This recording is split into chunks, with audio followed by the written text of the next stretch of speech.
Assalamualaikum warahmatullahi wabarakatuh. Assalamualaikum. Innal hamdalillah nahmaduhu wa nasta'inuhu wa nastaghfiruh wa na'udzu billahi min shururi anfusina wa sayyiati a'malina. May yahdihillahu fala mudhillalah wa may yudlil fala hadiyalah.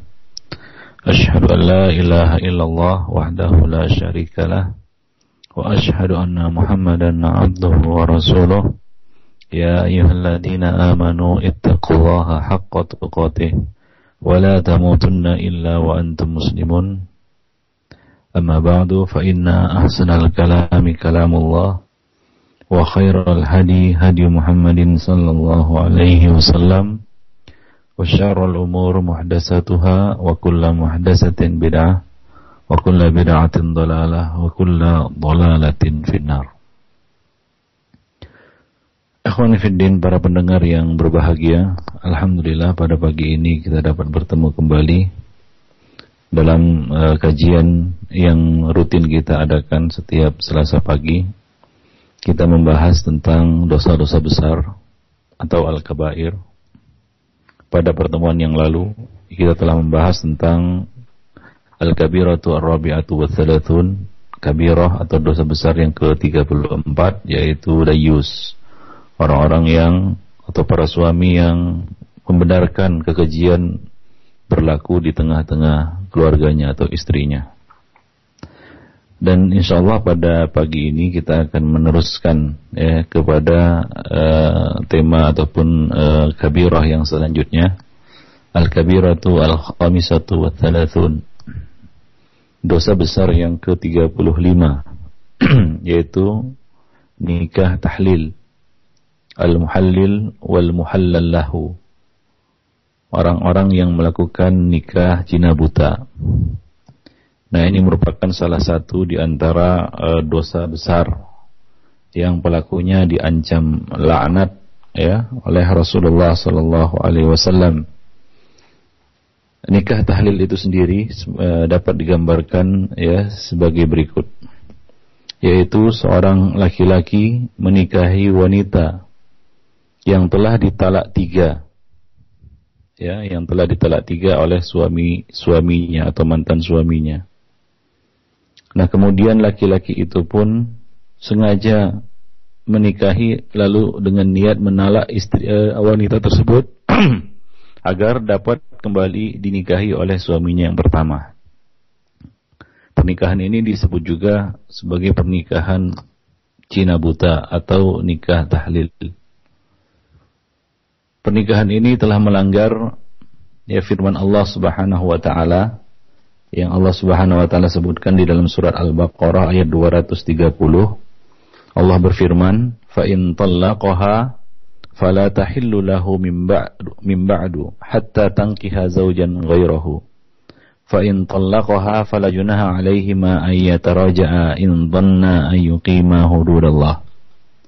Allah berfirman, kemudian jika si suami mentalak istrinya setelah talak yang kedua, yaitu talak tiga, maka perempuan itu atau wanita itu tidak halal lagi baginya hingga ia menikah hingga istri tersebut ataupun wanita tersebut menikah dengan suami yang lain atau lelaki yang lain. Kemudian jika suami yang lain itu menceraikannya, maka tidak ada dosa bagi keduanya, bekas suaminya yang pertama tadi dan istrinya itu untuk menikah kembali jika keduanya berpendapat akan dapat menjalankan hukum-hukum Allah Subhanahu wa taala. Berdasarkan ayat ini, seorang wanita tidak halal dinikahi oleh suaminya yang pertama, melainkan setelah ia menikah dengan laki-laki lain, kemudian laki-laki lain itu menalaknya atau menceraikannya kembali. Namun ini dengan catatan bahwa ia menikahnya itu tidak dengan niat untuk menghalalkannya bagi suaminya yang pertama. Seorang suami yang telah menjatuhkan talak tiga kepada istrinya, itu tidak dihalalkan untuk rujuk kembali hingga wanita itu menikah dengan laki-laki lain, lalu berpisah dengannya dan masa iddahnya selesai. Selama pernikahan itu tidak bertujuan untuk menghalalkannya bagi suaminya yang pertama, yaitu tidak dengan tujuan nikah tahlil atau nikah zina buta. Jika suami kedua menikahinya karena rasa cinta, lalu ia benar-benar bercampur dengannya, berhubungan intim, berhubungan suami istri dengannya, hingga pasangan suami istri itu merasakan kenikmatan pada diri masing-masing. Kemudian mereka berpisah, baik cerai maupun karena kematian, maka setelah habis masa iddahnya itu, ya, wanita itu halal kembali dinikahi oleh suaminya yang sebelumnya telah menalaknya talak 3. Ya, dia halal kembali. Dia boleh kembali menikah dengan mantan suaminya yang telah mentalaknya dengan talak 3. Ya, jadi syaratnya adalah dia menikah dengan laki-laki lain dan dia merasakan kenikmatan dari pernikahan itu. Ya, keduanya merasakan kenikmatan dari pernikahan itu, yaitu telah melakukan hubungan intim. Jadi tidak sekedar akad pernikahan. Demikian pula, ya, dengan catatan tidak ada niat untuk melakukan nikah tahlil atau untuk menghalalkannya bagi suaminya yang pertama atau mantan suaminya tersebut. Diriwayatkan dari Aisyah radhiyallahu anha bahwasanya, ya, istri Rifa'ah Al-Quradhi datang kepada Rasulullah dan ia berkata, "Wahai Rasulullah, Rifa'ah telah mentalakku dan telah jatuh talak ketiga, yaitu talak 3. Setelah itu aku menikah dengan Abdurrahman bin Az-Zubair Al-Quradhi. Namun aku tidak merasakan kenikmatan pernikahan bersamanya. Ya, aku tidak merasakan nikmatnya pernikahan bersamanya. Ya, maksudnya di sini adalah dia tidak disebutkan bahwasanya dia seperti ujung kain, hingga ia tidak dapat memuaskan, ya, kebutuhan biologisnya. Nah, demikian. Ya, maka Nabi SAW berkata kepadanya, "La'allaki turidina an tarji'i ila Rifa'ah." Kelihatannya kamu ingin kembali kepada Rifa'ah. Kemudian Nabi mengatakan, "La, tidak boleh. Hatta yadhuqa usailataki wa tadhuqi usailatah." Tidak boleh hingga Abdurrahman merasakan kenikmatan darimu dan kamu merasakan kenikmatan darinya. Ya, yang dimaksud adalah, ya, jima, yaitu berhubungan intim. Ya, batasan minimalnya adalah bertemunya 2 khitan, ya, yang mewajibkan hudud, yaitu rajam, ya, dan juga mewajibkannya untuk mandi junub. Nah, demikian. Jadi dia tidak halal, ya, untuk kembali ataupun untuk kembali kepada suaminya yang pertama, ya, kecuali dengan ia menikah dengan laki-laki lain. Dan pernikahan itu adalah pernikahan yang benar-benar didorong oleh rasa cinta, ya, dan kemauan, ya, bukan dengan niat untuk menghalalkannya bagi suaminya yang pertama. Nah, demikian. Dan orang yang melakukan nikah tahlil ini, ya, telah melanggar, ya, firman Allah Subhanahu wa taala tersebut dan hadis Nabi sallallahu alaihi wasallam yang kita bacakan tadi. Jadi berdasarkan ayat dan hadis di atas, ya, maka seorang wanita tidak halal dinikahi oleh suaminya yang pertama, melainkan sesudah terpenuhinya syarat-syarat berikut ini. Yang pertama adalah pernikahannya dengan suaminya yang kedua adalah pernikahan yang sah, yaitu akad yang sah. Yang kedua, pernikahan itu didorong atau dilakukan atas dasar cinta dan tidak bertujuan untuk sekedar menghalalkan wanita itu untuk suaminya yang pertama. Kemudian yang ketiga, keduanya benar-benar telah melakukan hubungan suami istri, yaitu hubungan intim, bertemunya 2 khitan setelah akad nikah tersebut dan sama-sama merasakan kenikmatan di balik hubungan intim tersebut. Nah, demikian, ya, ketentuan ataupun perkara-perkara yang dapat kita ambil dari ayat dan hadis yang kita bacakan tadi. Nah, orang yang melakukan nikah tahlil ini berarti dia telah melanggar ketentuan ayat dan hadis yang kita bacakan tadi. Nah, demikian. Oleh karena itu, pernikahan tahlil ini ataupun nikah tahlil atau nikah zina buta ini termasuk dosa besar yang sangat berat dan perbuatan yang sangat keji. Allah Subhanahu wa taala mengharamkan pernikahan seperti ini dan juga melaknat, ya, pelakunya. Ya, Rasulullah sallallahu alaihi wasallam melaknat pelakunya sebagaimana disebutkan dalam hadis yang sahih dari Ibnu Mas'ud radhiyallahu anhu, anna Rasulullah sallallahu alaihi wasallam la'ana al-muhallil wal muhallal lahu, bahwa Rasulullah melaknat orang yang melakukan nikah tahlil dan orang yang minta dilakukan nikah tahlil itu untuknya, yaitu suaminya yang pertama, pihak suaminya yang pertama. Jadi suaminya yang melakukan nikah tahlil itu atau laki-laki yang melakukan nikah tahlil itu dan laki-laki yang minta dilakukan nikah tahlil itu untuknya, kedua-duanya mendapatkan laknat dari Rasulullah sallallahu alaihi wasallam. Ya, kedua-duanya mendapat laknat dari Rasulullah sallallahu alaihi wasallam. Nah, itu adalah riwayat Ibnu Mas'ud radhiyallahu anhu. Anna Rasulullah sallallahu alaihi wasallam la'anal muhallil wal muhallal lahu. Bahwa Rasulullah sallallahu alaihi wasallam melarang atau melaknat orang yang melakukan nikah tahlil dan orang yang minta dilakukan nikah tahlil itu untuknya. Ya, nah demikian. Hadis ini sahih, diriwayatkan oleh Tirmidzi, An-Nasa'i, Ad-Darimi dan lain-lainnya. Ya, kemudian disahihkan oleh Syekh Al-Albani di dalam Irwaul Ghalil. Nah, itu laknat dari Rasulullah sallallahu alaihi wasallam. Ternyata bukan hanya laknat dari Rasulullah sallallahu alaihi wasallam. Ya juga laknat dari Allah Subhanahu wa taala. Sebagaimana yang diriwayatkan dari Ali bin Abi Thalib, ia berkata bahwa Rasulullah sallallahu alaihi wasallam bersabda, "La'anallahu al-muhallil wal muhallal lahu." Allah melaknat al-muhallil, laki-laki yang melakukan nikah tahlil, dan al-muhallal lahu, yaitu suami pertama yang minta agar pernikahan itu dilakukan. Nah demikian. Dan hadis semacam ini diriwayatkan juga dari Ibnu Abbas dan para ulama lainnya. Nah demikian. Kemudian At-Tirmidzi mengatakan wal amal ala dzalika inda ahli ilmi. Inilah yang diamalkan dan inilah pendapat yang dipilih oleh para ahli ilmu. Minhum Umar bin Al-Khattab wa Utsman bin Affan wa Abdullah bin Umar wa huwa qaulul fuqaha min at-tabi'in. Ini adalah pendapat Umar bin Khattab, Utsman bin Affan, Abdullah bin Umar, dan ini adalah pendapat para fuqaha dari kalangan tabi'in. Abu Ishaq Al-Juzazani diriwayatkan dari Uqbah bin Amir radhiyallahu anhu, ia mengatakan qala Rasulullah sallallahu alaihi wasallam ala ukhbirukum bit-taisil musta'ar.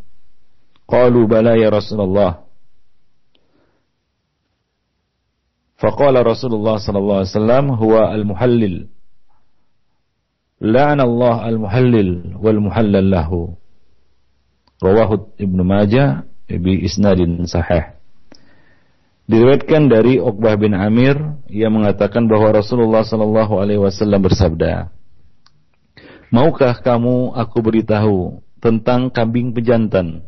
Tais al-musta'ar, kambing pejantan yang disewakan. Maka para sahabat menjawab, yaitu diserupakan pelakunya ini dengan kambing pejantan, dengan hewan, hewan yaitu kambing yang biasa dijadikan sebagai pejantan untuk membuahi betina-betina, kambing-kambing betina.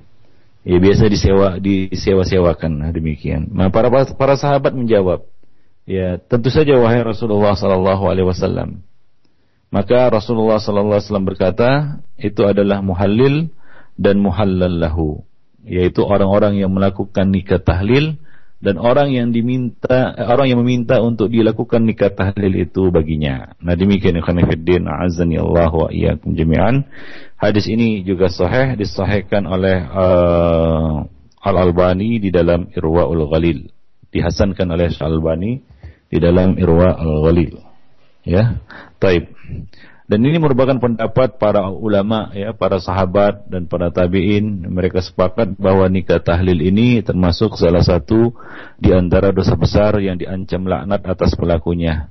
Dan Rasulullah sallallahu alaihi wasallam menyerupakan pelakunya seperti hewan, kambing pejantan.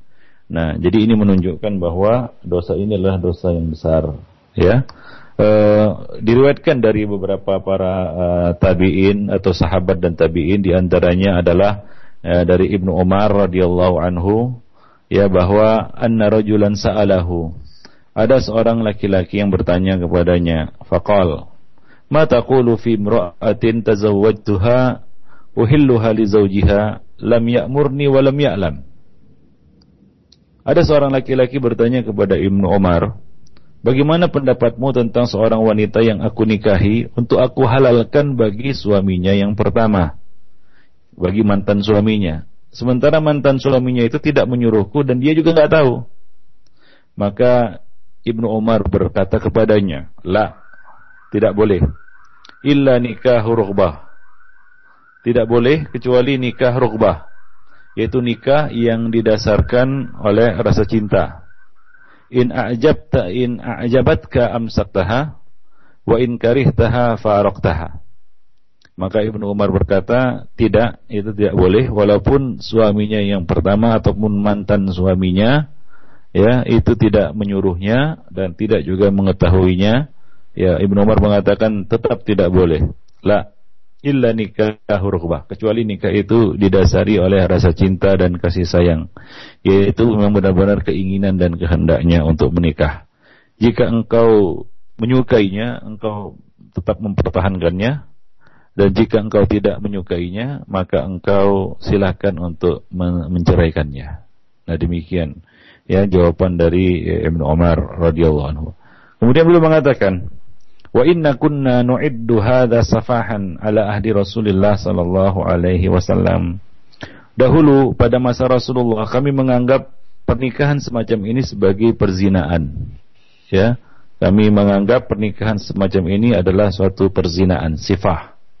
Nah, ini adalah athar yang sahih diriwayatkan oleh At-Tabrani di dalam Al-Awsat, ya, dan juga disahihkan oleh Al-Albani di dalam Irwaul Ghalil.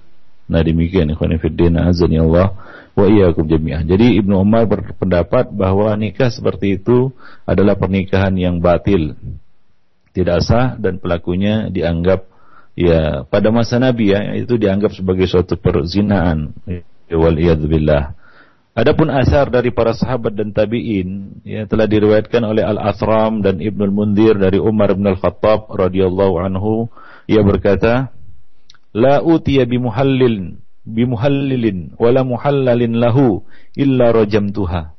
Ya, tidaklah didatangkan kepadaku seorang pelaku nikah tahlil, ya muhallil, pelaku nikah tahlil, dan orang yang meminta untuk dilakukan untuknya atau muhallal lahu illa rajamtuhuma, melainkan aku akan merajam keduanya.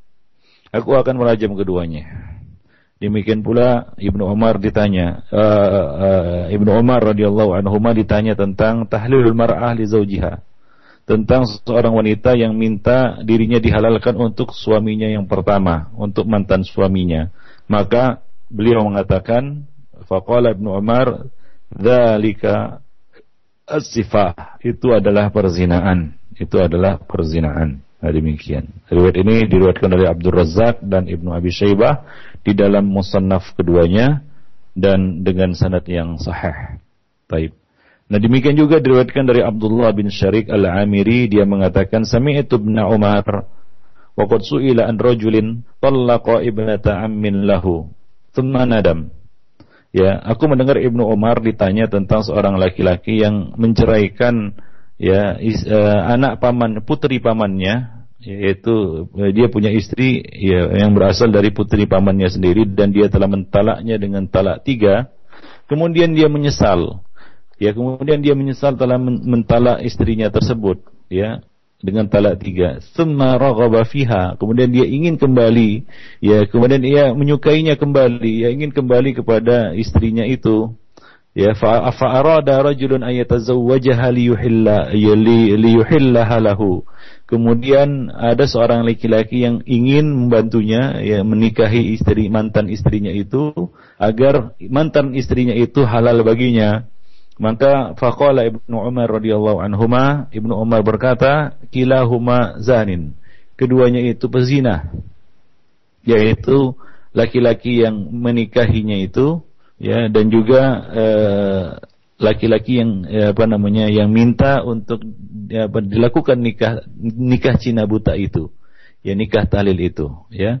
Kemudian Ibnu Umar mengatakan, wa in makatha 20 sanah, walaupun keduanya bersama selama 20 tahun atau sejenisnya, au nahu dzalika, idza kana ya'lam annahu yuridu ayyuhillaha, jika dia tahu